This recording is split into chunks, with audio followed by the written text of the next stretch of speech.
Hindi na po ako pwedeng bumalik sa dati, nanay. Ang isang mangkok ng lugaw sa gilid ng kalsada sa Maynila ay nagpaiyak sa akin ng higit pa sa mamahaling hapunan na milyon-milyon ang halaga sa Dubai. Ito ang mga salitang nagpatahimik agad sa buong airport lounge.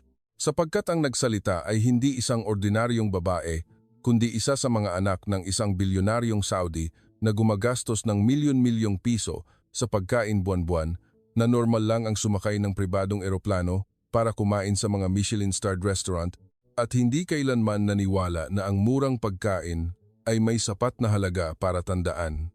Ngunit matapos ang isang teknikal na aberya sa kalagitnaan ng flight na nagpilit sa kanilang 14 na manatili sa Pilipinas sa loob lamang ng 70 daang oras, lahat ng kanilang paniniwala tungkol sa karangyaan, lasa at halaga ng pagkain ay gumuho sa kanilang harapan. Mula sa ordinaryong kalsada sa Maynila hanggang sa isang maliit na kusina sa probinsya, hindi lang masarap na pagkain ang kanilang natuklasan, kundi ang katotohanang hindi kailanman itinuro sa kanila ng mundo ng salapi, na ang tunay na karangyaan ay marahil hindi ang presyo ng kinakain, kundi ang puso ng taong gumawa nito. Pagkatapos lumabas ng mga salitang iyon sa kanyang bibig, kakaibang katahimikan ang bumalot sa VIP lounge ng airport. Ang tunog ng air conditioner na dati ay tanging ingay lamang sa likuran ay biglang naging malinaw na para bang ang lahat ng nasa silid ay pinipilit na harapin ng isang bagay na hindi inaasahan ng sinuman. Ang 14 na kababaihan na ilang oras pa lang ang nakakaraan ay sakay ng isang marangyang pribadong eroplano, kakagaling lang sa isang fashion event sa Milan, suot ang mga damit mula sa high fashion house at may kumpiyansang alam na alam nila ang mundo, ay ngayon ay nakaupo ng tahimik sa Maynila na puno ng pagod, pagkabigo at hindi makapaniwala na ang tadhana ay maglalakas loob na bigyan sila ng ganitong pagbabago. Ang kanilang flight ay dapat na diretsong bumalik sa Riyadh na may champagne na nakalamig na sa pribadong cabin kasama ang midnight menu na inihanda ng chef sa eroplano ayon sa panlasa ng bawat isa. Ngunit sa kalagitnaan ng biyahe, isang teknikal na aberya ang nagpilit sa piloto na mag-emergency landing sa Maynila. Lahat ay nangyari ng napakabilis para matulungan ng karangyaan. Ligtas na lumapag ang eroplano, ngunit ang gumuho kasama niyon ay hindi lang ang kanilang travel schedule, kundi ang paniniwala na ang buhay ng mga taong tulad nila ay laging kontrolado ng pera, reputasyon at pribilehiyo. Ako ang kinontak para tumulong sa pag-aasikaso sa kanila dahil sa aking karanasan sa pagtatrabaho bilang cultural coordinator para sa mga Middle Eastern guests sa Pilipinas sa loob ng maraming taon. Pagkapasok ko pa lang sa lounge, alam ko agad na hindi ito isang ordinaryong grupo ng turista. Bawat isa sa kanila ay may aura ng taong hindi kailanman tinanggihan. Bawat piraso ng damit, bawat bag, bawat relo ay malinaw na nagsasabi na lumaki sila sa isang mundo kung saan ang kaginhawaan ay hindi gantimpala kundi isang normal na bahagi ng pang-araw-araw na buhay. Ngunit higit pa sa kanilang yaman, ang namumukod-tangi ay ang kanilang mga mata ng mga taong buong pusong naniniwala na ang mundo ay dapat ayusin ang lahat ayon sa kanilang gusto. Ang unang kumausap sa akin ay si Fariha. Hindi pa man siya nakakaupo ay agad siyang nagtanong kung ang inihandang hotel ay malapit sa ilog na ang suite ay kailangang nasa pinakamataas na palapag at ngayong gabi ay gusto niya ng halal na pagkain mula sa isang sikat na chef lamang. Ang tono ng kanyang boses ay hindi humihingi ng tulong, kundi malapit sa isang utos. Si Fariha ang panganay na anak ng isang malaking oil magnate sa Saudi. Sanay ang mga tao sa paligid niya na sumagot ng opo bago pa man niya matapos ang kanyang sasabihin. Para sa kanya, ang halaga ng pagkain ay hindi kailanman nahihiwalay sa presyo.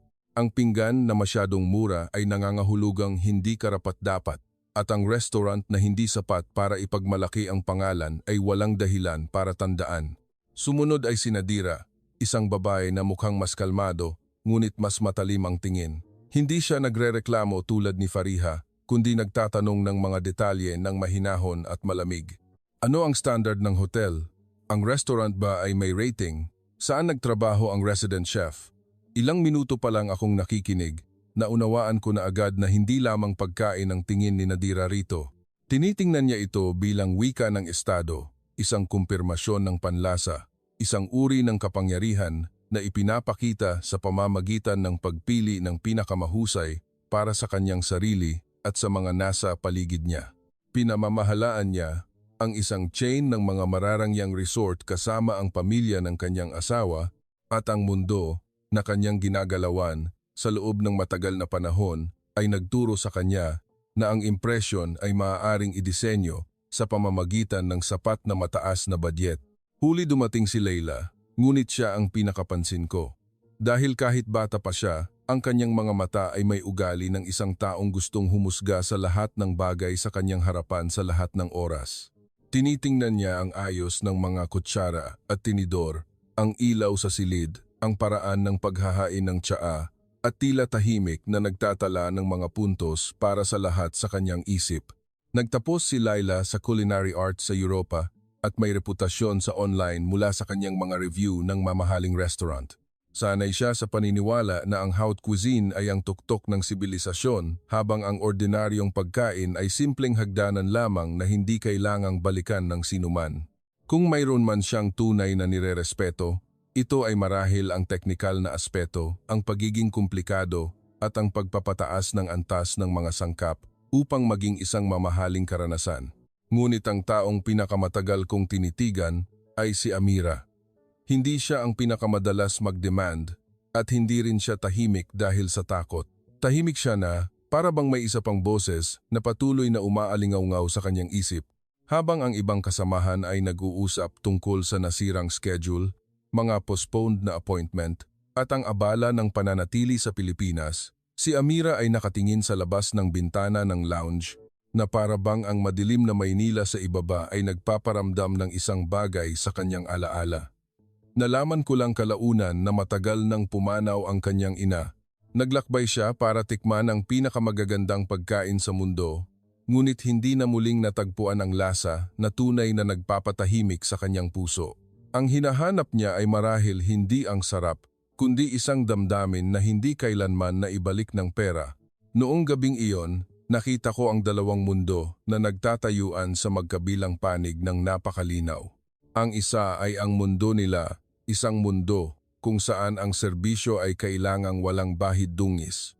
Ang mga kahilingan ay agad na natutugunan at ang halaga ng isang bagay ay hinuhusgahan sa pamamagitan ng reputasyon at numero.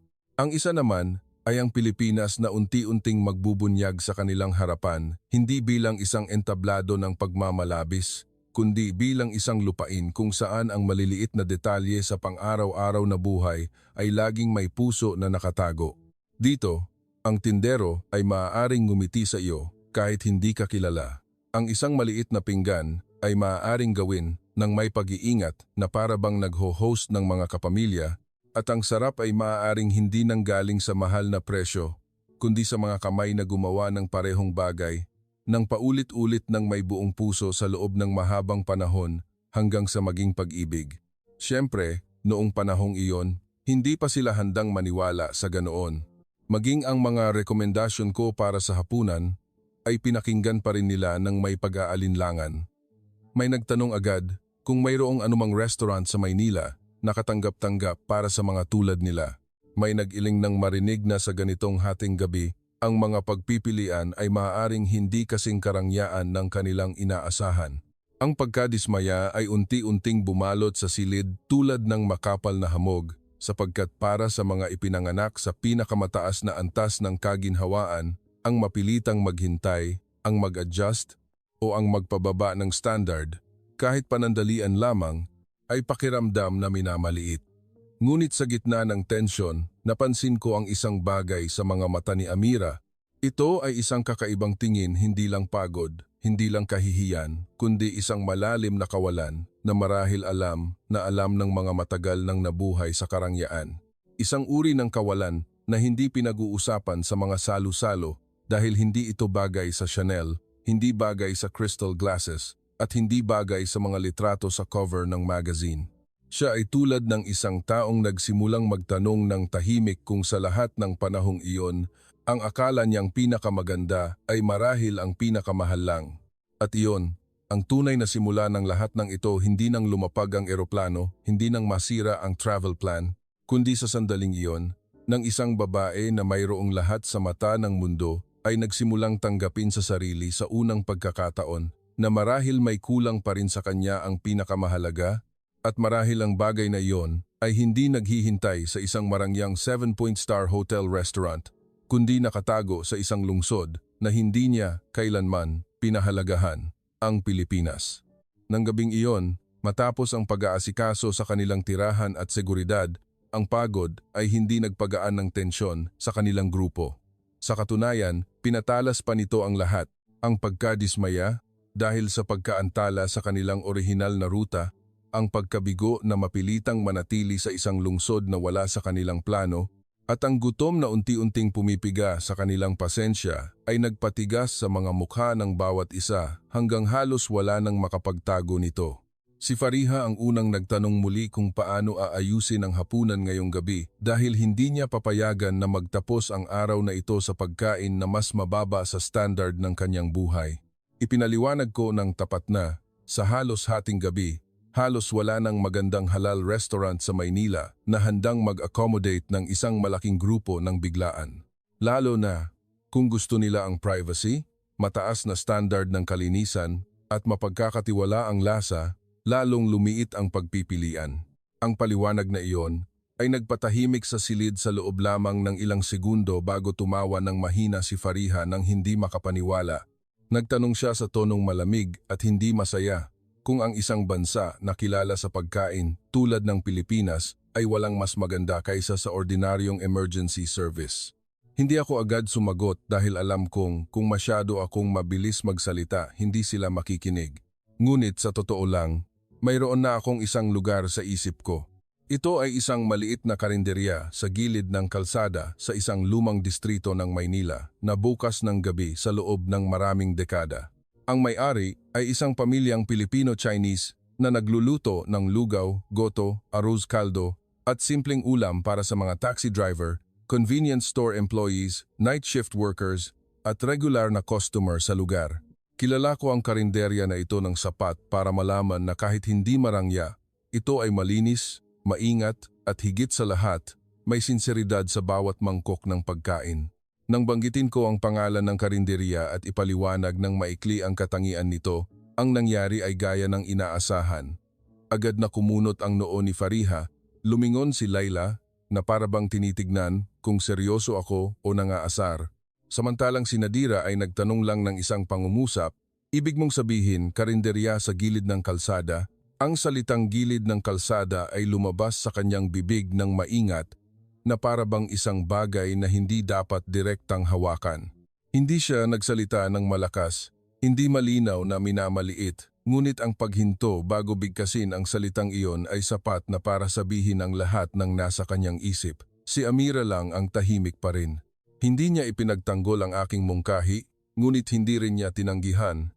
Tiningnan lang niya ako at mahinang nagtanong, kung ikaw ang nasa sitwasyon namin ngayong gabi, kakain ka ba diyan? Sumagot ako ng totoo na kung ako, pupunta ako dahil minsan, ang pinakamagandang pagkain sa isang lungsod ay wala sa pinakamahal na lugar, kundi sa lugar kung saan ang mga tao ay gumagawa pa rin ng parehong bagay nang may parehong puso sa loob ng matagal na panahon, hanggang sa maging lutong bahay ng buhay. Ang sagot na iyon ay hindi agad nagpakumbinsi sa sinuman, ngunit nakita kong yumuko si Amira na parabang inaalala ang ilang salita upang pag-isipan. Sa huli, nanalo ang gutom sa pagmamatigas. Dinala kami ng van papalabas ng airport area, dumaan sa mga kalsada ng Maynila na ayaw pa ring matulog. Ang mga ilaw mula sa mga tindahan at stalls ay sumasalamin sa bintana ng sasakyan. Ang lungsod sa oras na iyon ay hindi nagtatangkang maging marangya. Mayroon lamang itong sariling katotohanan. May mga motorsiklo na dumadaan, may mga tindera na nagliligpit ng tindahan, may mga manggagawa na kumakain matapos ang kanilang shift, at may mga taong mukhang may lakas pa ring ngumiti sa isa't isa gaano man kahaba ang araw. Para sa 14 na kababaihan na sanay sa hotel entrance na may red carpet at kumikinang na salamin na pinto, ang mga tanawing ito ay tiyak na ibang mundo.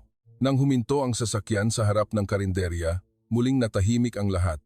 Ngunit sa pagkakataong ito, hindi dahil sa gulat, kundi dahil hindi nila alam kung paano sisimulan ang pagtanggi. Ang karinderya ay mas maliit kaysa sa inaasahan nila. May ilang stainless na mesa, 2 wall fan, mainit na ilaw, at isang lumang menu board na sulat kamay. Hindi nagtatangkang lumikha ng anumang ambiyanse ang karinderya. Mayroon lamang itong kondisyon ng isang karinderya na matagal nang bukas at tapat pa ring ginagampanan ang tungkulin nito gabi-gabi. Ang amoy ng mainit na kanin, sabaw, at hiniwang luya ay bumati sa amin kasabay ng mahinang tunog ng sandok na tumatama sa kaldero. Sa sandaling iyon, ang tunay na Pilipinas ang unang nakasalamuha nila, hindi sa pamamagitan ng brochure, hindi sa pamamagitan ng Instagram, kundi sa amoy ng mainit na pagkain sa isang gabi na nasira ang lahat ng plano. Ang may-ari ng karinderya ay isang babae na malapit sa 60, nakasuot siya ng luma na apron at agad nang ngumiti ng maligayang pagdating nang walang anumang pagkabigla sa grupo ng mga bisita na napakamarangya ang suot kumpara sa karinderya. Hindi niya tinanong kung sino sila, saan sila galing o gaano sila kasikat. Nagtanong lang siya, "Gutong-guto ba kayo, mga anak?" At bumaling sa kusina para bilisan ang paggawa ng isa pang set ng lugaw. Ang maikling tanong na iyon ay nagpatigil kay Amira sandali, na para bang ang ordinaryong salita na sanay sabihin ng maraming Pilipino ay tumama sa isang bagay na mas malalim kaysa sa inaasahan ng sinuman. Pinilit ni Fariha ang kanyang sarili na umupo. Dahan-dahan niyang hinawakan ang gilid ng mesa gamit ang dulo ng kanyang daliri bago punasan ito gamit ang sarili niyang tissue. Tinitigan ni Leila ang open kitchen ng may analytical na tingin. Maingat na ininspeksyon ni Nadira ang plato, kutsara, tasa ng tsaa at ang pag-aayos ng espasyo ng karinderya. Ang iba naman ay mas tahimik pa kaysa noong nasa lounge. Ang ganitong katahimikan ay hindi kapayapaan, kundi pag-aalinlangan ng mga taong ayaw pa ring ibaba ang kanilang pagtatangi. Hindi nagtagal, inihain ang unang mangkok. Lugaw na may malagkit at pinong bigas, nilagyan ng scallions, hiniwang luya, paminta at manipis na mantika. Sa tabi nito ay goto na halos makita ang ilalim ng mangkok sa linaw ng sabaw, ngunit may kakaibang malalim na amoy. Simpleng ipinaliwanag ng may-ari ng karinderya na ngayong gabi, niluto niya ang isda sa hiwalay na kaldero upang maging ligtas para sa mga bisita na gustong iwasan ang ilang sangkap at gumamit ng hiwalay na kutsilyo at chopping board para rito. Nagsalita siya na para bang ito ay isang normal na bagay na dapat gawin, hindi isang espesyal na serbisyo na kailangang humingi ng papuri. Ang mga salitang iyon ay nagpatakbo kay Nadira na lumingon sa akin ng napakabilis. Dahil sa mundong kanyang pinanggalingan, ang pag-adjust ng pagkain sa mga limitasyon ng bisita ay karaniwang isang mataas na antas ng serbisyo na nangangailangan ng proseso, kailangang ipaalam ng maaga, may dagdag na gastos, at kadalasang mas pinag-uusapan kaysa sa mismong pangangailangan ng kumakain. Si Fariha ang unang sumubo ng lugaw, at sa unang pagkakataon ngayong gabi, wala siyang sinabi agad. Nanatili ang kutsara sa ere sa loob lamang ng 1 segundo. Pagkatapos, dahan-dahan niyang ibinaba ang kutsara at muling sumubo, mas mabagal na ngayon. Hindi ganap na lumambot ang kanyang mukha, ngunit nawala ang ilang tigas nito. Mainit pala. Iyon ang unang salita niya. Hindi masarap o higit sa inaasahan, kundi mainit na parabang ang tumama sa kanya ay hindi ang lasa, kundi isang hindi pamilyar na pakiramdam. Sumunod si Laila. Tinikman niya ang lugaw at bahagyang kumunot ang noo, hindi dahil sa pagkadismaya, kundi dahil sinusubukan niyang paghiwalayin ang mga layers ng lasa. Ang sabaw na mukhang malinaw at simple ay mayroong kakaibang balanse na hindi flat, hindi kailangan ng palamuti, hindi kailangan ng komplikadong sarsa, ngunit mayroon itong isang kakaibang eksaktong balanse.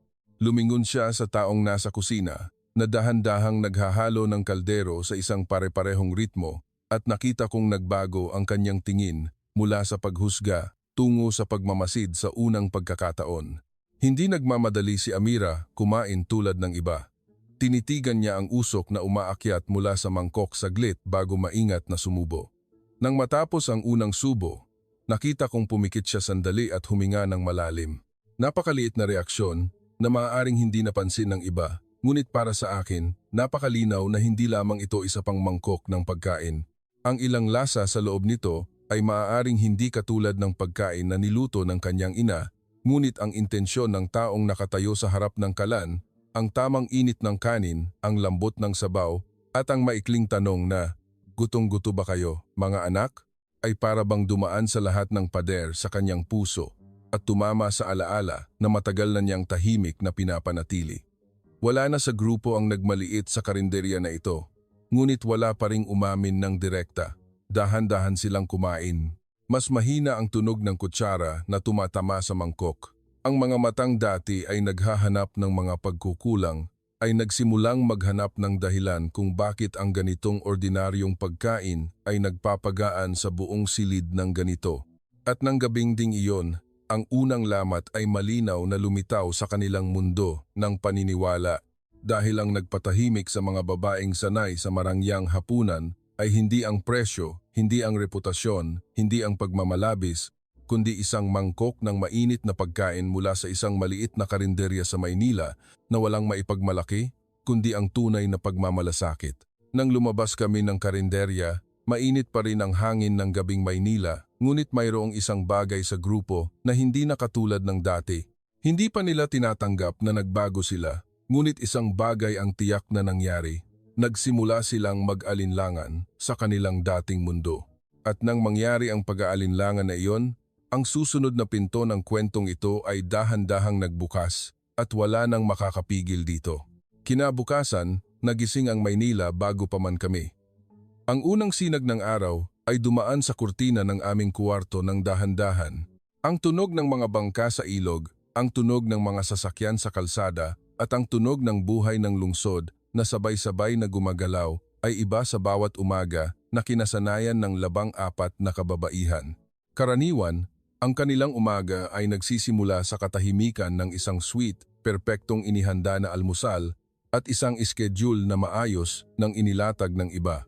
Ngunit ngayong umaga, kahit na sila ay nasa isang marangyang hotel sa tabi ng Pasig River, ang mga mukha ng bawat isa ay hindi na katulad ng dati. Ang pagkabigo kagabi ay bahagyang nawala, ngunit ang pumasok sa lugar nito ay hindi kapayapaan, kundi isang kakaibang pakiramdam na walang sinuman ang gustong bigyan ng pangalan. Si Fariha ang unang nagbanggit tungkol sa hapunan kagabi, ngunit hindi siya nagsalita ng nangungutya tulad ng dati. Nagtanong lang siya ng maikli kung bukas ang karinderya na iyon gabi-gabi at kung totoo bang ganoon ang pagkain ng mga Pilipino. Sumagot ako ng oo. Maraming karinderya sa Maynila ay hindi lang tindahan kundi tulad ng isang pahingahan ng mga night shift workers, isang lugar para magpahinga ng mga driver, isang lugar kung saan bumabalik ang mga tao para kumain muli. Dahil hindi nagbabago ang lasa at ang pakiramdam, walang ipinakitang reaksyon si Fariha sa paliwanag na iyon, ngunit hindi na niya muling binanggit ang salitang karinderya sa gilid ng kalsada. Inanyayahan ko silang lumabas matapos ang almusal sa hotel, bago pa man ihain ang lahat dahil alam kong kung hahayaan kong magsimula ang araw na ito sa isang marangyang buffet at babalik sa kanilang dating ritmo, ang nabuo kagabi ay maaaring mawala. Ang unang destinasyon namin ay hindi isang simbahan, hindi isang mall, hindi isang sikat na tourist spot, kundi isang maliit na palengke sa tabi ng ilog kung saan ang mga lokal ay patuloy na bumibili ng sariwang pagkain at pang-araw-araw na sangkap. Sinadya kong dalhin sila upang makita ang Pilipinas, sa liwanag ng umaga isang Pilipinas na hindi inihanda upang mapahanga ang sinuman, kundi isang Pilipinas na maganda dahil ito ay tunay. Nang lumiko ang sasakyan sa isang makipot na eskinita at huminto malapit sa palengke, ang unang amoy na pumasok ay ang amoy ng bagong lutong kanin, sinundan ng mahinang amoy ng usok mula sa uling, amoy ng gata na kumukulo, at amoy ng sariwang damong gamot na ginagamit ng mga Pilipino hanggang sa maging bahagi na ng kanilang paghinga sa kusina. Maingat silang bumaba ng sasakyan. Maraming mukha pa rin ang may pag-aalinlangan, ngunit mas mahina kaysa kagabi. Sandali lang silang tiningnan ng mga tao sa palengke bago ngumiti, nang magalang at bumalik sa kanilang ginagawa. Walang labis na excited, walang bastos na pagtitig. Mukhang may paraan ang lungsod na ito para igalang ang mga bisita nang hindi pinaparamdam sa kanila na sila ang sentro ng mundo. At iyon ang unang bagay na napansin ni Nadira. Ang unang stall na pinagkuhanan namin ay isang maliit na tindahan ng silog na bukas ng halos 30 taon. Ang may-ari ay isang lalaking nasa mid-40s. Maitim ang balat mula sa usok at init ng kalan. Nakatayo siya at hinihiwa ang karne. Nang may pare-parehong ritmo, kumukuha ng sabaw, nag-aayos ng kanin, naglalagay ng pipino at nilalagyan ng sausawan. Bawat kilos ay mukhang matipid ngunit kakaibang tumpak. Tinitigan siya ni Fariha saglit bago niya ako tanungin kung bakit niya ginagawa ang lahat na para bang paulit-ulit araw-araw, ngunit hindi siya nagpapakita ng pagkabagot. Sumagot ako na para sa maraming Pilipino, ang pagluluto ay hindi pagpapakita ng emosyon araw-araw, kundi pagpapanatili ng pagkakapare-pareho upang malaman ng mga kumakain na makukuha nila ang parehong mapagkakatiwalaang pagkain. Ang pinggan ng silog na iyon ay maaaring mukhang ordinaryo, ngunit para sa ilang customer, ito ay isang uri ng kasiguruhan sa isang magulong buhay. Sa unang pagkakataon, kinuha ni Fariha ang plato at hinawakan ito. Dahan-dahan niyang sinubo ang kanin at huminto ng isang sandali. Ang silog ng Pilipinas ay hindi marangya sa paningin ng lumaki sa caviar at saffron, ngunit mayroon itong isang bagay na wala sa maraming mamahaling pagkain, ang sinseridad. Ang lasa nito ay hindi nagtatangkang sumigaw na ito ay espesyal. Ginagampanan lang nito ang tungkulin nito ng perpekto na mararamdaman ng kumakain na ang lahat sa plato ay pinag-isipan upang magkasama ng tama. Hindi agad nagbago si Fariha, ngunit nagsimula siyang kumain nang hindi naghahambing sa kanyang isip sa lahat ng oras. At para sa isang taong tulad niya, iyon ay halos isang mahalagang pag-urong. Sumunod, huminto kami sa isang stall ng suman at mangga. Isang tindera na nasa 50s ay dahan-dahang ginagamit ang kanyang kamay upang pindutin ang malagkit na bigas sa dahon ng saging at pagkatapos ay maingat na inilalagay ang hinog na gintong mangga. Si Layla ang humingi ng pahintulot na makalapit. Tinanong niya ako kung bakit matagal na ginagawa ng babae ang pag-aayos ng plato gayong hindi naman mataas ang presyo ng pagkain. Bahagya akong tumawa at isinalin ang tanong sa tindera. Ngumiti ang tindera bago sumagot ng maikli na. Kahit hindi mahal ang benta, kung nagbayad sila, kailangan nilang makuha ang bagay na buong puso naming ginawa. Ang isang simpleng sagot na iyon ay nagpatahimik kay Layla. Tinitigan niya ang mga kamay ng tindera na naglalagay ng toasted coconut flakes, nagbubuhos ng gata, at maingat na pinupunasan ang gilid ng plato na may ibang tingin. Sa mundong kanyang pinanggalingan, ang pag-iingat ay kadalasang ginagawang premium na karanasan, isang bagay na ibinebenta sa mga nagbabayad ng mas mahal. Ngunit sa kanyang harapan, sa palengke ng Maynila, ang pag-iingat ay isang pangunahing bagay, isang kagandahang asal, isang dignidad ng taong nagtatrabaho, hindi isang espesyal na bagay na kailangang dagdagan ng maraming beses ang presyo. Sumubo siya ng suman at mangga at pumikit na para bang may pinakikinggan sa loob. Ang malambot na suman, ang gata na malinamnam ngunit hindi nakakasawa, ang tamis ng mangga, at isang kurot ng asin na nagtatakda sa lahat ay nagpasimula sa kanya na maunawaan sa unang pagkakataon na ang lalim ng pagkain ay hindi laging nakasalalay sa dami ng sangkap. Minsan, ang pinakamahirap ay ang gawin ang simple ng perpekto nang hindi kumukupas at hindi sumusobra. Si Nadira ay naapektuhan sa ibang paraan. Dumaan kami sa isang maliit na tindahan na nagbebenta ng hiwa-hiwalay na prutas na handa ng kainin, malinis na nakabalot sa transparent na kahon. Mayroong bayabas, papaya, pinya, mansanas, at pakwan na maayos na nakasalansan sa makukulay na pila.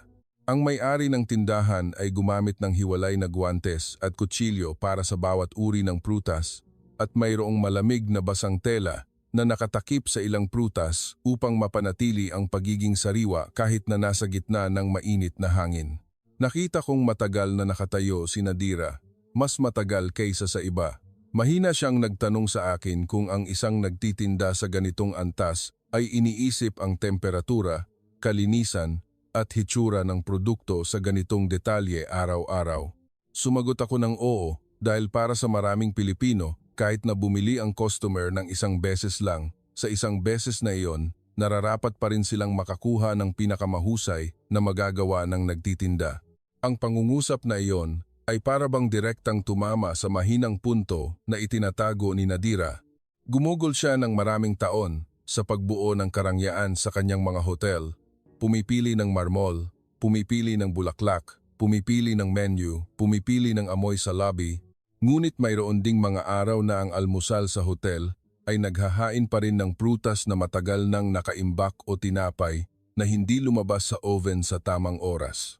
Siguro hindi niya kailanman diretsyong inamin na iyon ay isang pagkukulang. Ngunit nang nakatayo sa harap ng maliit na tindahan ng prutas na ito, nagsimula siyang makita ang kahihiyan ng pagmamalabis na walang pusong nag-aalaga sa loob. Kinahapunan, huminto kami sa isang maliit na lumang kapehan na naghahain ng pandesal at tsaa. Ang may-ari ay isang matandang mag-asawa na tahimik na nagtatrabaho ng magkasama sa loob ng 10 taon. Ang asawa ay nag-aayos ng mga tasa ng tsaa. Ang asawa ay nagpiprito ng pandesal, binaliktad ang bawat batch nang may ritmo na halos hindi na kailangang mag-usap. Alam na alam nilang dalawa ang kanilang mga tungkulin ng malalim na hindi na kailangan pang ipaliwanag. Nakita kong matagal na nakatitig si Amira sa dalawang iyon bago siya sumubo ng tsaa. Wala siyang sinabi, ngunit malinaw na lumambot ang kanyang tingin. Hindi ito dahil ang tsaa ay mas komplikado kaysa sa mamahaling kape na kanyang naiinom, kundi dahil ang ambiance ng maliit na mesa sa karinderya na ito ay nagpaalala sa kanya ng isang bagay na dating meron siya. At nawala iyon ay ang init na hindi kailangan ng maraming pagpapakita, ngunit tunay na naroroon sa ritmo ng buhay ng dalawang tao na magkasama. Kinahapunan ding iyon, dinala ko sila sa isang lumang distrito sa tabi ng ilog na may maliliit na karinderya na nakatago sa mga eskinita at lumang gusali. Ang mga tao ay nagbabatian ng may ngiti. Ang usok mula sa mga insenso sa altar ay sumasama sa amoy ng ginisa na bawang at dahon ng alibangbang. Ang mga estudyante ay bumibili ng merienda. Ang matatanda ay bumibili ng taho para sa bahay. Lahat ay dumadaan ng tahimik at payapa. Hindi ito isang tourist spot sa kahulugan na kanilang kinasanayan, ngunit ito ang tunay na buhay ng lungsod. At habang mas matagal silang nananatili sa tunay na buhay na iyon, lalong unti-unting nawawala ang kanilang dating kumpiyansa na ang kagandahan ay kailangang likhain sa pamamagitan ng pera.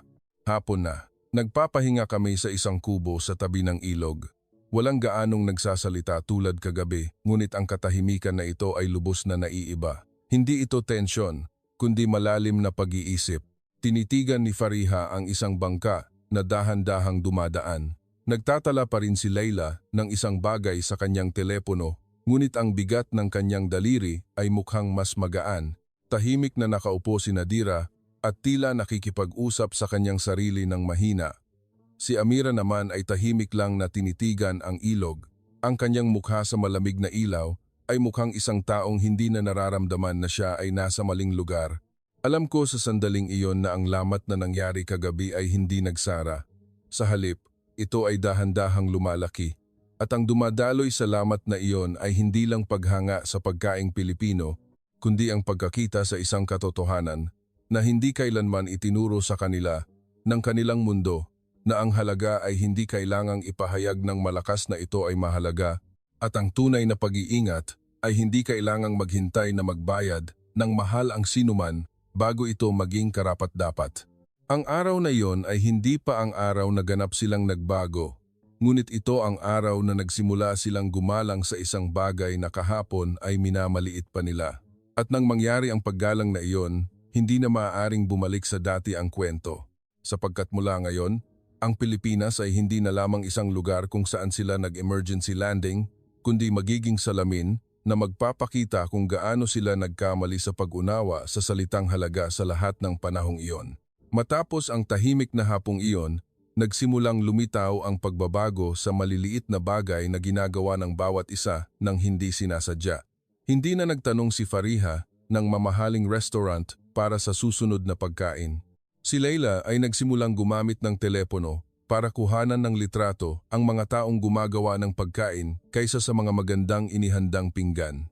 Tumigil si Nadira sa paghahanap ng mga pagkukulang sa paligid at sa halip ay nagsimulang interesado sa kung paano inaalagaan ng mga Pilipino ang ordinaryong bagay ng pinakamahusay.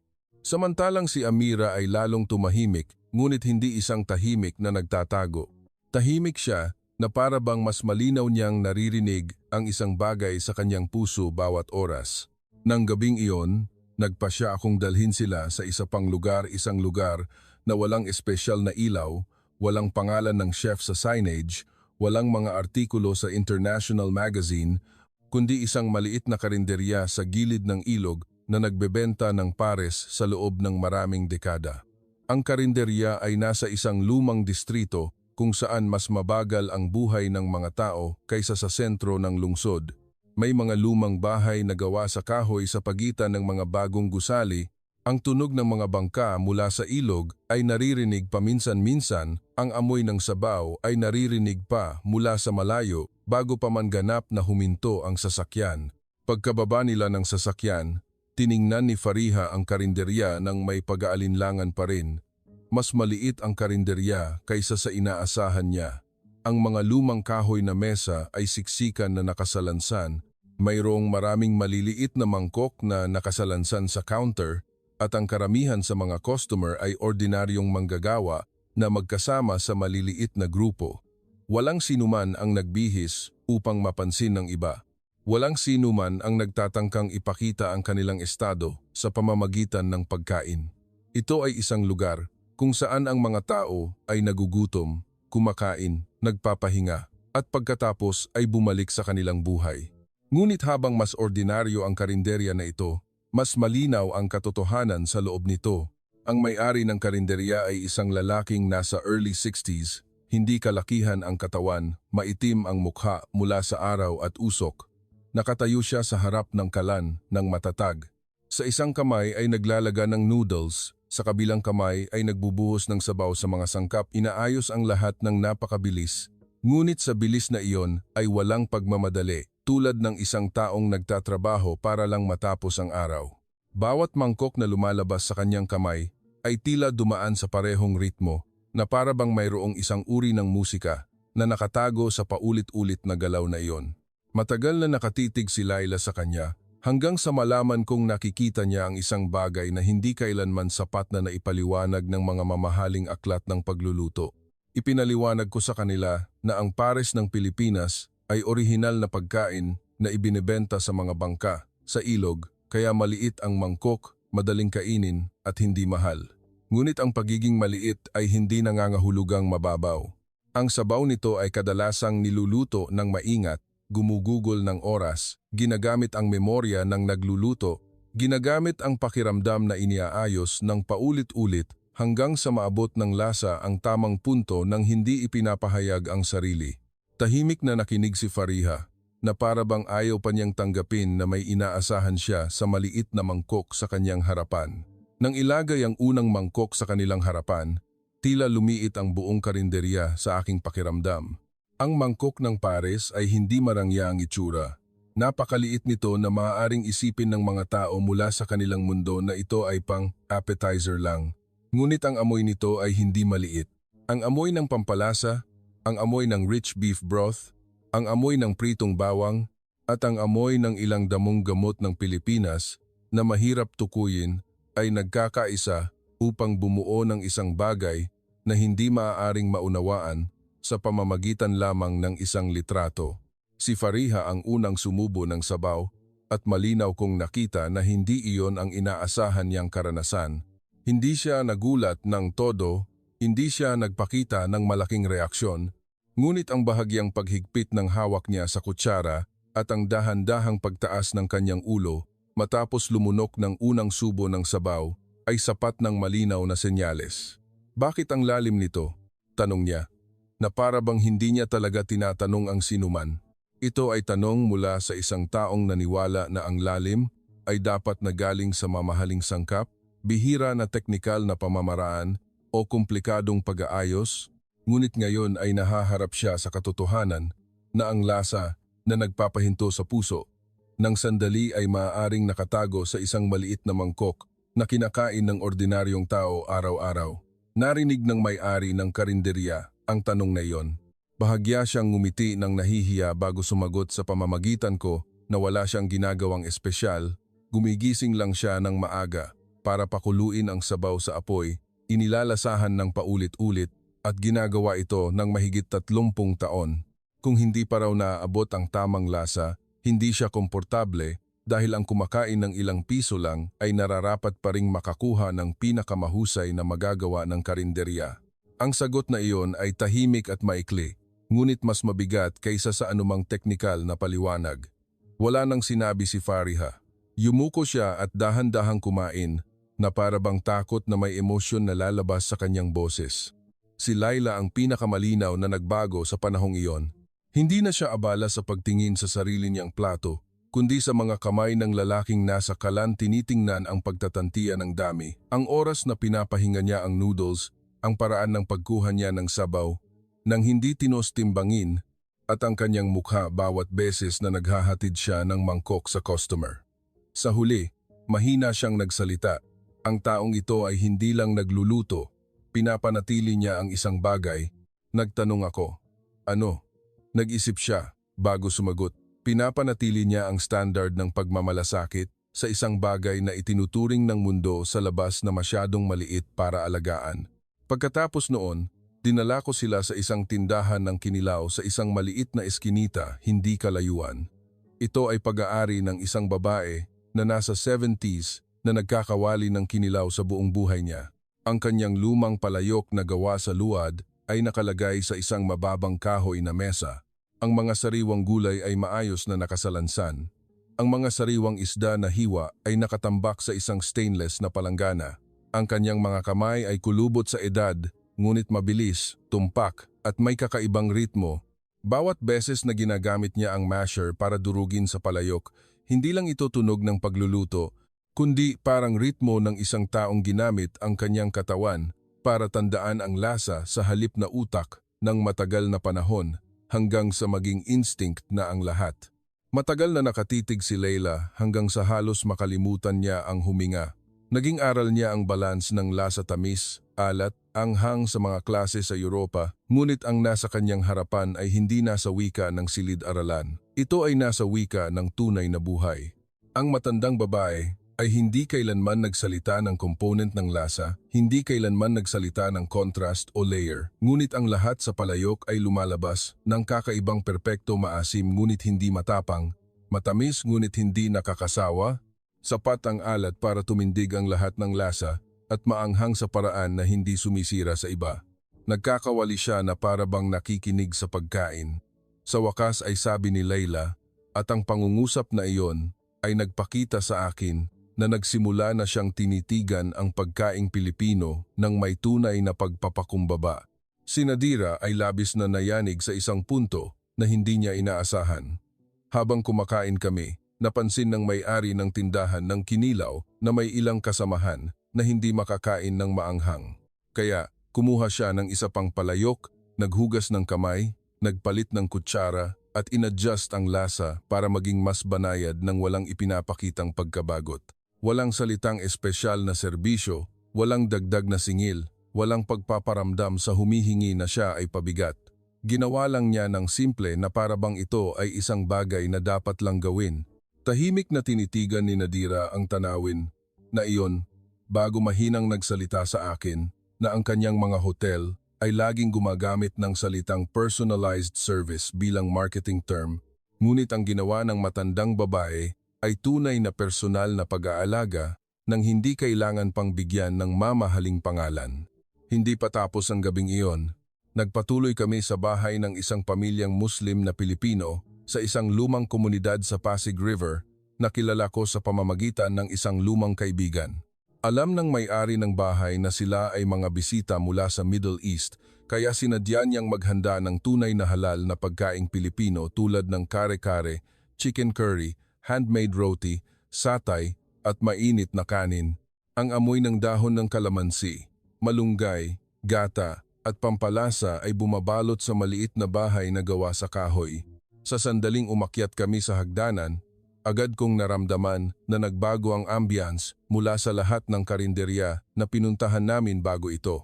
Dahil hindi ito simpleng lugar para magbenta ng pagkain, kundi ito ay espasyo ng isang tahanan, isang espasyo kung saan ang pagkain ay gumaganap pa rin bilang tulay na nagkokonekta sa mga tao ng direkta. Ang may bahay na nasa late 50s ay binati kami ng may mahinang ngiti. Sinabi niya na kagabi, gumugol siya ng oras sa pag-aaral kung anong mga sangkap ng Pilipino ang dapat iwasan ng mga bisita mula sa Saudi. Nagpalit siya ng ilang sangkap, inadjust ang ilang proseso, at inilalasahan ng maraming beses upang matiyak na Pilipino pa rin ang lasa, ngunit komportable itong kainin ng mga bisita. Nang isalin ko iyon, agad na tumingin si Amira sa babae. Napakabilis na nagbago ang kanyang mukha, na para bang ang mga salitang kagabi, sinubukan kong mag-aral pa ay tumama sa gitna ng kanyang puso. Dahil iyon ang puso ng buong kwento.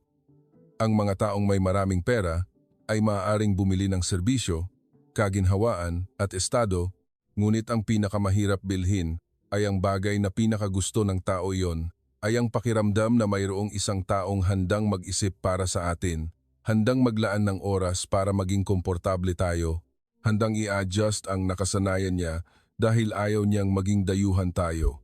Dahan-dahan na sumubo si Amira ng kare-kare at ibinaba ang kutsara. Hindi siya umiyak, ngunit malinaw na lumuha ang kanyang mga mata. Mahina siyang nagsalita na, "Hindi ito katulad ng pagkaing niluto ng nanay ko, ni Bahagyaman. Pero ang pakiramdam, habang kumakain, ay kakaibang malapit." Umupo kami at kumain sa sahig ng bahay na gawa sa kahoy.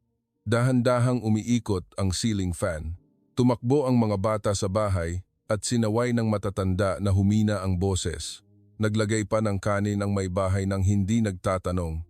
Nagihaw ng satay ang may-ari ng bahay sa harap ng pinto ng kusina. Lahat ay simple. Walang anuman sa pagkain na ito ang matatawag na marangya sa kanilang mundo, ngunit ito ang pagkain na nagpatahimik sa lahat. Dahil sa pagkakataong ito, hindi sila tahimik dahil sinusuri ang pagkain. Tahimik sila dahil nagsimula silang malaman na nakakatanggap sila ng isang bagay na hindi nila inakala na mas mahalaga kaysa sa lahat ng karangyaan na dating hawak nila. Nang lumabas kami mula sa bahay na iyon, mainit ang hangin ng gabing Maynila at mayroong mahinang amoy ng lupa matapos ang bahagyang pag-ulan. Nauna ako ng bahagya, ngunit naririnig ko pa rin ang tahimik na yapak nila sa likuran. Walang nag-usap tungkol sa brand, walang nag-usap tungkol sa rating ng restaurant, walang naghahambing kung sulit ba ang pagkain na ito dahil ang tanong na iyon ay hindi na akma sa kanilang kinakaharap. Nang gabing iyon, ang mundo na nagturo sa kanila na sukatin ang lahat sa numero ay nagsimulang gumuho. At sa ilalim ng mga guho ng dating mundo na iyon, isang bagay na mas malambot, mas malalim, at mas totoo ang unti-unting lumalabas, tulad ng isang maliit na apoy na hindi agad maliwanag, ngunit nagbibigay ng sapat na init upang mabago ang direksyon ng puso ng isang tao magpakailanman. Dumating ang ikatlong umaga, kasama ang katahimikan na iba sa nakaraang 2 araw. Ang Maynila ay gumagalaw pa rin sa ritmo ng isang malaking lungsod, ngunit sa kanilang grupo mayroong isang bagay na bumagal, na para bang ang ingay sa loob ay nagsimulang lumakas kaya wala nang gustong magsalita. Nang umagang iyon, ipinagbigay alam ng airline na kailangan pang maghintay ng matagal para sa bagong flight at sa kadahilan ng privacy, inalok ko silang lumabas ng Maynila at magpahinga ng isang araw sa Tagaytay, isang lungsod na may ibang klima, ibang ritmo ng buhay, at marahil may mga sagot na hindi pa sapat na naibigay sa kanila ng kabisera. Wala nang umangal tulad ng unang gabi. Nagtanong lang si Fariha kung matagal ba ang biyahe. Nagtanong si Laila kung anong uri ng lutong bahay ang meron doon. Tahimik si Nadira at tumango. Samantalang si Amira ay tinitigan ako sandali bago mahinang sumagot, "Tara na." Ang tono ng kanyang boses ay hindi tulad ng isang taong lilipat ng tourist destination, kundi parang isang taong nakakaalam na unti-unti siyang lumalapit sa isang bagay na matagal na niyang tinakasan. Nang dinala kami ng maliit na eroplano sa Hilaga, dahan-dahang lumayo ang lungsod, naging linya at ilaw. Ang mga bundok, ilog at berdeng lupa ay dahan-dahang pumalit sa semento at matataas na salamin. Ang Tagaytay, sa mata ng mga hindi pa nakakapunta, ay kadalasang isang malumanay na lungsod bago maging maganda, at ang pagiging malumanay na iyon ang inaasahan kong dahan-dahang magpapagaan sa kanilang puso. Pagkababa namin ng eroplano, bahagyang mas malamig ang hangin kaysa sa Maynila. Pumasok ang amoy ng lupa, amoy ng kahoy, at amoy ng banayad na araw sa mga dahon halos sabay-sabay. Ito ay isang amoy na walang presyo, walang brand, at walang sinumang gumawa para bilhin ng tao, ngunit nagpapakita ito sa marami sa grupo na huminga ng mas malalim nang hindi nila alam. Dinala ko sila palayo sa bayan papunta sa isang tahimik na komunidad malapit sa mga bukirin at lumang bahay na gawa sa kahoy na kilala ko sa pamamagitan ng isang pamilya. Ang may-ari ng bahay ay isang matandang babae na halos o matong taong gulang. Tinatawag siya ng mga tao sa lugar na Lola Karing ng may paggalang. Hindi siya isang chef, hindi sikat, walang restaurant o anumang award na nakasabit sa dingding ng kanyang bahay. Mayroon lamang siyang kahoy na kalan, lutuan na uling sa maliit na kusina, ilang mababang mesa at isang likod bahay na pinagtataniman ng sili, talong, damong gamot at nakakain na bulaklak ng simple. Ngunit sa sandaling pumasok kami sa bakuran, naramdaman agad ng lahat ang isang bagay na wala sa maraming mamahaling restaurant. Iyon ay ang pakiramdam na mayroong tunay na buhay na naninirahan sa bawat sulok dito. Nakatayo si Lola Karing sa harap ng bahay na nakasuot ng simpleng saya at mapusyaw na blusa na may mahabang manggas. Ang kanyang mga mata ay walang pagkasabik sa mga mayayamang bisita mula sa ibang bansa. Mayroon lamang siyang init ng isang taong nakakakita ng bisita at gustong busugin muna sila. Dahan-dahan siyang nagmano at ngumiti sa kanila na para bang ngumiti sa mga apo na galing sa malayo. Isinalin ko ang maikling pagbati. Nakadating na kayo, magpahinga muna, mga anak. Mamaya na kayo kumain, mainit pa ang pagkain. Sa simpleng pangungusap na iyon, bahagyang nagulat si Amira. Napansin ko agad na hindi dahil hindi niya naintindihan ang mga salita, kundi dahil ang ganoong klase ng boses ay isang boses na matatandaan ng isang tao sa buong buhay niya, gaano man katagal nang hindi niya naririnig. Hindi sapat ang bahay para komportableng tanggapin ang labantaan na tao, kaya umupo sila sa iba't ibang lugar sa sahig ng sala, sa balkonahe at sa mga mababang mesa sa ilalim ng bintana. Ngunit wala ni isa sa kanila ang nagreklamo tungkol sa maliit na espasyo. Marahil dahil tahimik na ginagawa ng amoy ng pagkain mula sa kusina ang trabaho nito. Ang amoy ng nilagang gulay, amoy ng piniritong isda, amoy ng inihaw na manok na may damong gamot, amoy ng bagong lutong kanin, at ang amoy ng mahinang sabaw na lumalabas ng hindi nagmamadali ay nagpaparamdam sa buong bahay na parabang sinasabi nito na, dito, walang kailangang ipakita. Dito, mayroon lang mga bagay na ginawa sa kamay at ibinigay ng buong puso. Sinadya ni Lola Karing na lutuin ang pinakasimpleng lutong bahay para sa mga bisita. Alam niya sa akin na gusto ng mga bisita ngayong araw ang pagkain na madaling kainin, kaya pinili niya ang menu na gumamit ng manok, isda, gulay at pampalasa na paulit-ulit niyang ininspeksyon. Ang mainit na kanin ay inilagay sa maliliit na banig. Nilagang manok na may tanglad at luya, hindi masyadong maanghang na pinakbet.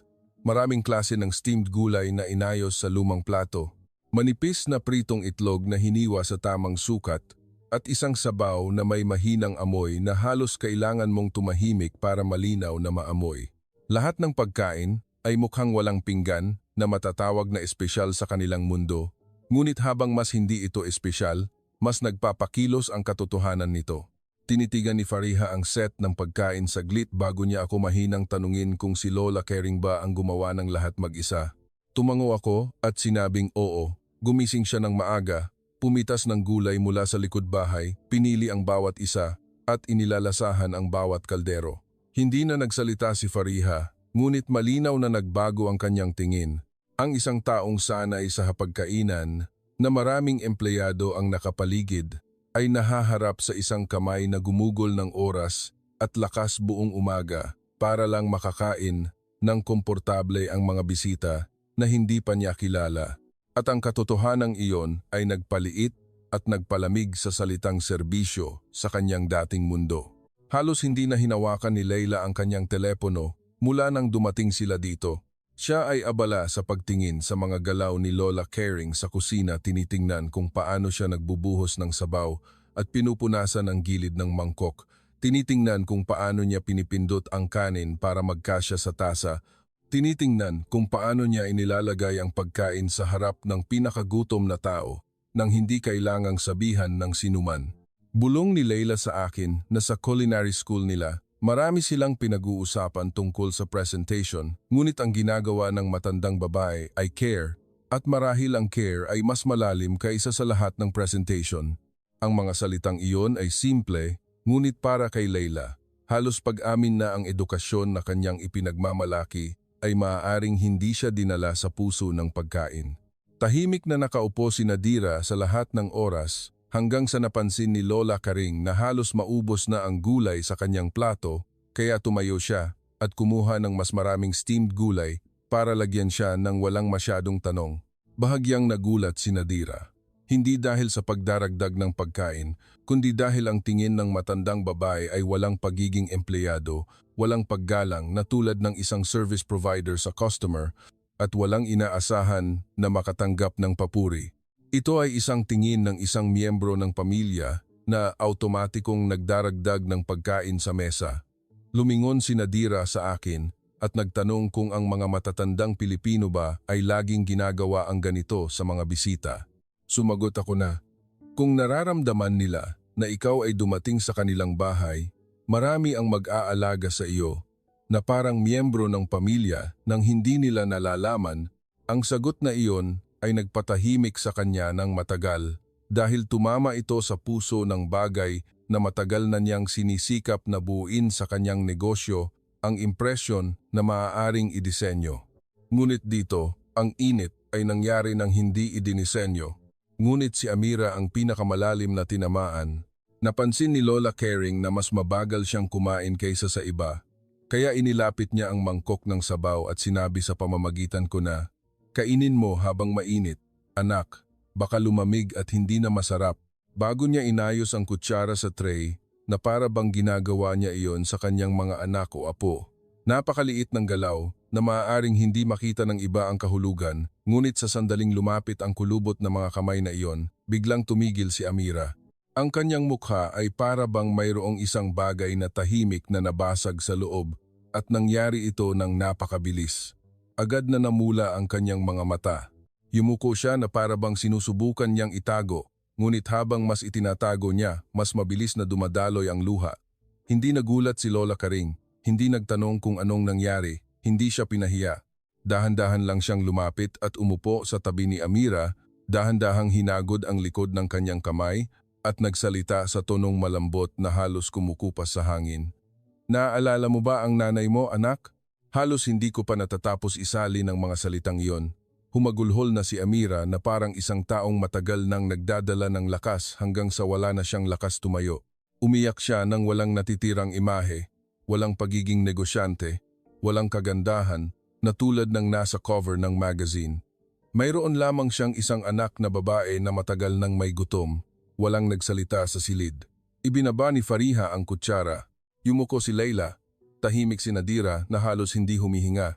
Si Lola Karing naman ay patuloy na mahinang hinahagod ang likod ng kamay ni Amira, na para bang alam na alam niya na ang ilang kalungkutan ay hindi nangangailangan ng paliwanag. Kailangan lang nito ng lugar para lumabas.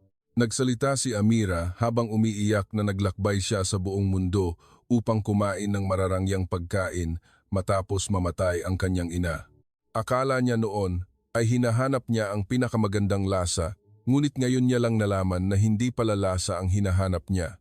Hinahanap niya pala ang pakiramdam na mayroong taong nagluluto ng pagkain para sa kanya ng may pagmamahal.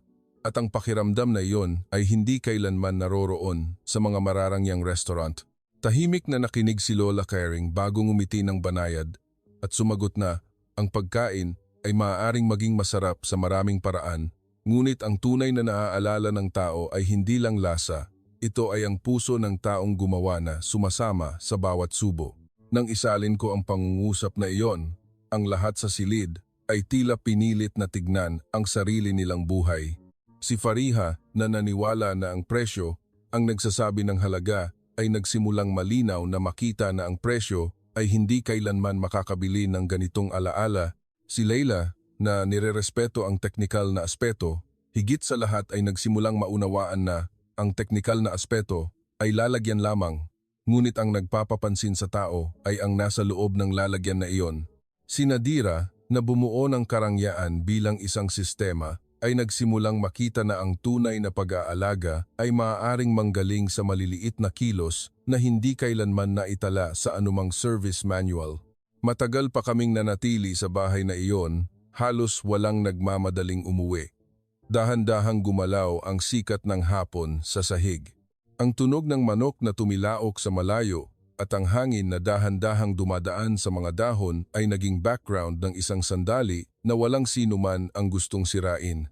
Dahan-dahang kumalma si Amira, ngunit ang kanyang mga mata ay malinaw pa ring nagsasabi na mayroong isang bagay na nakalaya na para bang isang taong matagal nang naghahanap ng pinto at bigla na lang natuklasan na ang pinto na iyon ay hindi kailanman nasa isang marangyang hotel, hindi kailanman nasa isang malaking lungsod, hindi kailanman nasa review ng restaurant, kundi nasa isang maliit na kusina na gawa sa kahoy ng isang matandang babae na hindi nagtatangkang maging anuman kundi isang taong nagluluto para busugin ang mga bisita.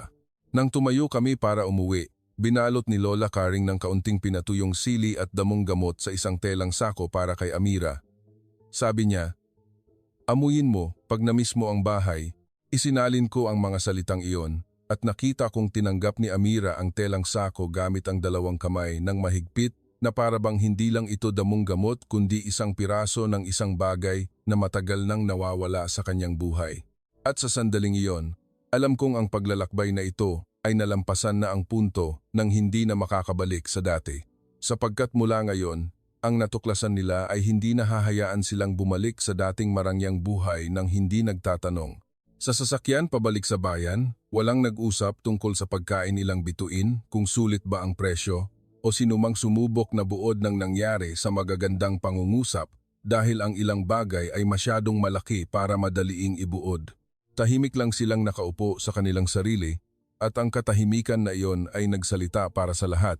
Hindi lang pagkaing Pilipino ang nakita nila, kundi ang katotohanang hindi kailanman gustong ituro sa kanila ng mundo ng pera, na ang tao ay maaaring mabuhay sa gitna ng karangyaan sa buong buhay niya, ngunit nagugutom pa rin kung hindi niya kailanman natanggap ang pagkain na may kasamang puso ng isang tao.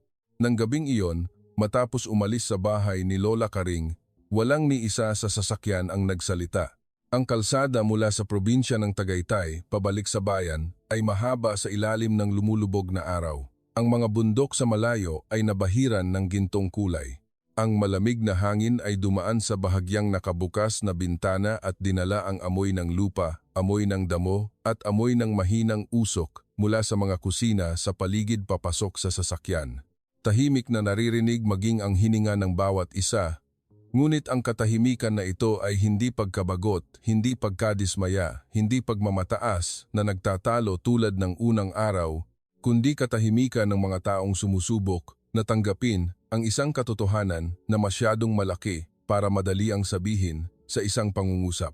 Paminsan-minsan ay tinitingnan ko si Amira, hawak pa rin niya ang maliit na telang sako na ibinigay ni Lola Karing sa kanyang kandungan sa buong biyahe na para bang takot na kung bibitawan niya, may pakiramdam na mawawala rin. Hindi na siya umiiyak, ngunit ang kanyang mga mata, matapos ang matinding pag-iyak ay mayroong mas malalim na kapayapaan na malinaw na nakikita. Ito ay kapayapaan ng isang taong hindi gumaling sa sakit, ngunit sa wakas ay tumigil na sa pagtakbo mula sa sakit na iyon. Tinitigan ni Fariha ang labas ng bintana nang hindi nagche-check ng telepono sa unang pagkakataon mula nang makilala ko siya. Hayaan ni Layla na nakasara ang notebook sa kanyang kandungan. Si Nadira naman ay patuloy na nakakrus ang mga kamay at nakatingin sa kanyang mga daliri na para bang may binabalik tanaw na isang bagay na gumuho ng buo. Nang gabing iyon, nagpahinga kami sa Tagaytay ng isa pang gabi bago bumalik sa Maynila upang hintayin ang bagong flight. Walang humingi ng marangyang restaurant, walang nagtanong tungkol sa lobby lounge, walang nagbanggit ng pangalan ng chef o rating ng restaurant. Pinili nilang kumain ng simpleng hapunan sa hotel ng tahimik na para bang ayaw pa nilang hayaang makialam ang ingay ng dating mundo sa pagiging marupok na bagong nabuksan sa kanila. Kinabukasan, habang pabalik kami sa Maynila, nagsimula akong maramdaman na ang pagbabago ay hindi lang nasa emosyon. Nagsisimula itong maging tanong na itinatanong nila sa kanilang tunay na buhay. Ang unang nagsalita sa sasakyan ay si Fariha. Hindi siya nagtanong tungkol sa flight schedule kundi tinanong ako kung gustong gumawa ng masarap na pagkain ng mga Pilipino, saan sila magsisimula sa sangkap, teknikal na pamamaraan o puso ng nagluluto. Sumagot ako na para sa maraming Pilipino, hindi nila ito iniisip bilang teorya, ngunit kung kailangan itong linawin, masasabing nagsisimula sila sa pagnanais na busugin at gawing komportable ang kakain bago pa man dumating ang husay at detalye. Matagal na natahimik si Fariha bago mahinang nagsalita na. Noon, gumastos ako ng napakalaking halaga para bilhin ang impresyon, ngunit hindi ko kailanman tinanong kung ang taong nagluluto para sa akin ay talagang gusto akong busugin o kailangan lang nilang gawin para tumugma sa estado ng amo. Hindi ako sumagot dahil ang tanong na iyon ay napakaganda para madali ang sagutin. Nakakrus ang mga braso ni Fariha tulad ng dati, ngunit ang kanyang postura ay hindi na sarado tulad ng dati. Ito ay parang isang taong nagsisimulang makita ang kahihiyan ng buhay na dating ipinagmamalaki niya. Siya ay isang taong dating sumusukat sa lahat ng halaga. Sa pamamagitan ng presyo, naniwala na ang mas mahal ay mas mataas at ang mga taong nasa mataas na lipunan ay dapat makakuha ng bagay na hindi kailanman maaabot ng ordinaryong tao. Ngunit ang Pilipinas, sa nakalipas na 3 araw, ay nagpilit sa kanya na makita na may isang bagay na malayang maibibigay ng ordinaryong tao sa isa't isa habang ang mundo ng mga bilyonaryo ay maaaring wala kahit gaano pa kalaki ang pera na ilabas. Ang bagay na iyon ay sinseridad na walang presyo. Si Laila ay nagbago sa ibang paraan. Matapos ang maraming oras na tahimik, binuksan niya ang kanyang notebook at sinabi sa akin na hindi na siya sigurado kung sa lahat ng panahong iyon, pagkain ba ang kanyang nire-review o estado. Dahil sa maraming mararangyang restaurant na dating kanyang pinupuri, pinuri niya ang istruktura ng menu, modernong teknikal na pamamaraan, ilaw, storytelling sa mesa, at ang hirap ng proseso ng pagluluto. Ngunit sa Pilipinas, nayanig siya ng isang kinilaw na palayok na nakalagay sa isang mababang kahoy na mesa, ng isang maliit na mangkok ng pares, ng kulubot na mga kamay ng matandang babae sa kusina ng probinsya. Walang anumang elemento ng grandiosity ang mga bagay na iyon, ngunit nagpahiwatig ito sa kanya ng mas malalim kaysa sa maraming mamahaling pagkain na dating binigyan niya ng mataas na rating. Dahan-dahan pa siyang nagsalita na marahil sa lahat ng oras, ang tinawag niyang pagiging komplikado ay simpleng bagay lang na nilikha para patunayan ang pagiging mas mataas, ngunit ang tunay na malalim ay maaaring ang bagay na hindi kailangan patunayan anuman. Ang pagkaing Pilipino na kanyang natuklasan ay hindi nagtatangkang iparamdam sa kakain na siya ay mas mababa kaysa sa naghanda nito. Hindi ito humihingi ng espesyal na kaalaman mula sa kakain para purihin. Ibinubukas lang nito ang sarili ng sinsero at hinihingi lang na dumating ang kakain ng buong puso. Bahagyang natawa si Leila ng masakit sa sarili bago umamin na sa maraming taon, marahil hindi niya minahal ang pagkain kundi ang kapangyarihan na humusga sa halaga ng iba sa pamamagitan ng pagkain. Para naman kay Nadira, ang kanyang pagbabago ay ang pinakatahimik, ngunit nang dumating kami sa Maynila, malinaw kong nakita na ito rin ang pinakamalalim. Habang naghihintay kami ng bagong schedule sa pribadong lounge ng hotel, bigla siyang nagsalita na, sa aming resort, mayroong isang dining area na napakamahal ng dekorasyon, kaya maraming bisita ang kumukuha ng litrato mula sa unang segundo ng pagpasok nila. Ngunit sa lahat ng taon, hindi ko kailanman naging sigurado kung ang mga bisitang iyon ay umalis na may tunay na kapayapaan sa puso o hindi. Akala niya noon na ang tamang ilaw, ang mamahaling brand scent, ang marmol na mesa, at ang imported na kagamitan ay ang puso ng karanasan, ngunit ang nangyari sa Pilipinas ay nagpakita sa kanya na ang tunay na puso ay maaaring nasa bagay na halos hindi nakikita. Ang sabaw na sinadya ng nagluluto na tikman ng isa pang beses bago ihain, ang pagkaalala na ang bisitang ito ay hindi makakain ng maanghang, ang paghuhugas ng bagong palayok ng walang ipinapakitang pagkabagot, ang pagdaragdag ng gulay na parang nagdaragdag para sa mga kapamilya. Nagsalita siya ng isang pangungusap na nagpatahimik muli sa buong silid, nilikha ko ang karangyaan hanggang sa halos makalimutan kong lumikha ng init. Walang sumagot, ngunit alam ng lahat na ang mga salitang iyon ay hindi lang kritisismo sa negosyo, Ito ay isang pagtatapat tungkol sa buong buhay niya, isang buhay na puno ng matataas na standard, pagiging perpekto at pagpapanatili ng imahe hanggang sa marahil hindi na niya kailanman na itanong sa sarili kung ang mga taong lumalapit sa kanya ay talagang komportable. Ngunit sa lahat, si Amira ang nagdala ng pagbabago na may pinakamalaking bigat. Nang dumating ang araw ng kanilang pag-alis, lumayo siya at mag-isang umupo sa bintana ng salamin sa airport lounge ng matagal. Nilapitan ko siya at tinanong lang kung okay siya. Tumango siya bago magsalita ng isang bagay na naaalala ko hanggang ngayon. Sinabi niya na matapos mamatay ang kanyang ina, gumastos siya ng pera, naglakbay, kumain ng mararangya, naghanap ng bihira at masasarap na pagkain, at ginamit ang lahat ng uri ng kagandahan na meron sa mundo upang subukang punan ang nawawala. Akala niya noon na ang kanyang pagkawala ay mapapagaling ng pinakamagaling, ngunit ipinakita sa kanya ng Pilipinas na ang pinakamagaling sa presyo ay lubos na iba sa gustong ng puso. Ipinagpatuloy niya na sa mangkok ng pagkain ni Lola Karing, walang anuman na matatawag na ultimate luxury ng kanyang mundo, ngunit mayroong isang bagay na matagal na niyang hinahanap, iyon ay ang pakiramdam na mayroong isang taong nag-iisip pa rin sa kanya habang sumusubo siya ng susunod na subo, mayroong isang taong gustong kumain siya habang mainit pa, mayroong isang taong tinitigan siya, at alam na miss niya ang nanay niya nang hindi na kailangang ipaliwanag. Ngumiti si Amira habang namumula ang kanyang mga mata. Bago sabihin na ngayon ay nagsisimula na siyang matakot-takot na hindi na siya makakabalik sa dating buhay. Dahil kapag alam na natin kung ano ang totoo, paano tayo mananatili sa walang laman? Ang mga salitang iyon ay tila nagbuod ng lahat para sa lahat. Ang paglalakbay na ito ay hindi lang nagbigay ng magandang alaala, hindi nagdagdag ng listahan ng mga nakakagulat na lugar sa Travelog, hindi lang ito isang karanasan sa kultura tulad ng gusto bilhin ng mayayaman. Ginawa nitong isang salamin na tapat hanggang sa maging malupit. Ang Pilipinas ay hindi nagtangkang sirain ang kanilang mundo, kundi tumayo lamang sa kanilang harapan ng simple para makita nila mismo kung gaano karaming lamat ang kanilang dating mundo, gaano karaming lamig ang nakatago sa pagiging perpekto, at gaano kalalim na gutom ang nakatago sa ilalim ng pagmamalabis sa mahabang panahon. Dumating ang araw ng pag-alis sa wakas. Sa Ninoy Aquino International Airport, mukhang maayos ang lahat ayon sa dating standard. Ang pribadong lounge, handa ang mga empleyado, handa ang eroplano, nakumpirma na ang bagong schedule ng flight.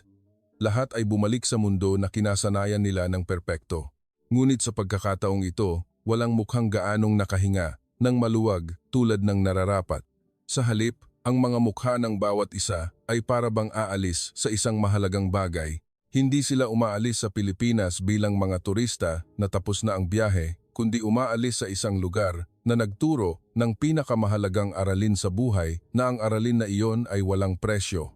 Bago sumakay ng eroplano, huminto si Fariha at tiningnan ang restaurant sa airport at nagsalita na gusto niyang matuto magluto minsan, hindi para magpakitang gilas kaninuman, kundi para malaman kung paano magmamalasakit ang isang tao sa kakain sa pamamagitan ng sarili niyang mga kamay. Sabi ni Leila na hindi na siya makakapagsulat tungkol sa pagkain tulad ng dati dahil ang wika na kanyang ginamit ay sumusukat lang sa teknikal na aspeto ngunit hindi sa puso. Maikling nagsalita si Nadira na pagbalik niya, magsisimula siya sa kusina bago ang lahat. Samantalang si Amira ay walang sinabi. Mas mahigpit lang niyang niyakap ang telang sako ni Lola Karing sa kanyang dibdib bago bumaling sa akin at sabihin na ang ibinigay sa amin ng Pilipinas ay hindi ang pinakamasarap na pagkain kundi ang lakas ng loob na tanggapin na matagal na kaming naliligaw. Nakatitig ako habang isa-isa silang dumadaan sa pinto ng eroplano at sa sandaling iyon, alam kong hindi pa tapos ang kwentong ito ni Bahagyaman. Sa katunayan, ang pinakamahalagang bagay ay nagsisimula pa lang sapagkat ang tunay na aral ng paglalakbay ay hindi nasa kung ano ang nararamdaman natin sa daan, kundi kung pagbalik natin, maglalakas loob pa rin ba tayong hayaang baguhin ng damdaming iyon ang ating tunay na buhay. At para sa labang-apat na kababaihan na ito, hindi lang lasa sa dila ang iniwan ng Pilipinas, kundi isang tanong sa puso, isang tanong na wala nang makakatakas, na ang karangyaan na buong buhay nilang hinabol ay, sa totoo lang, nagbigay ba sa kanila ng init, kahit minsan man lang? Matapos dahan-dahang gumalaw ang eroplano papalabas ng runway, matagal pa rin akong nakatayo na para bang alam kong ang lumipad mula sa Pilipinas ng araw na iyon ay hindi lang 14 na kababaihan mula sa mundo ng yaman, kundi lapat orsi na tao na hindi na kailanman muling maniniwala sa dating karangyaan. Sa nakalipas na 72 oras, walang ipinakitang kamangha-mangha ang Pilipinas sa kanila.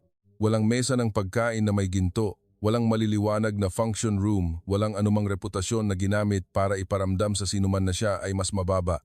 Ang natanggap nila ay tanging mainit na mangkok ng pagkain, mga kamay na dahan-dahang nag-aayos ng kutsara, ang tingin ng isang estranghero na nakakakita na pagod ang puso at ang maliliit na pagmamalasakit na hindi kailanman sinisingil ng hiwalay. Marahil iyon ang dahilan kung bakit mas mahalaga ito kaysa sa lahat. Dahil ang pinakamahalaga sa buhay ay hindi kailangang ang pinakamahirap bilhin, kundi marahil ang bagay na hindi mahanap sa isang mundo na sinusukat ang lahat sa numero. At sa huli, ang aral na iniwan ng Pilipinas sa kanila ay napakasimple. Ang tunay na karangyaan ay wala sa kung ano ang nakikita ng kakain bago ang unang subo, kundi nasa puso ng nagluluto na nagpapadala ng init sa kanyang harapan nang hindi kailangan magsalita. At kapag mayroong isang taong nakatikim ng ganoong katotohanan, kahit minsan, kahit bumalik pa siya sa gitna ng kumikinang na ilaw, hindi kailanman malilimutan ng kanyang puso ang init ng maliit na kusina sa Pilipinas.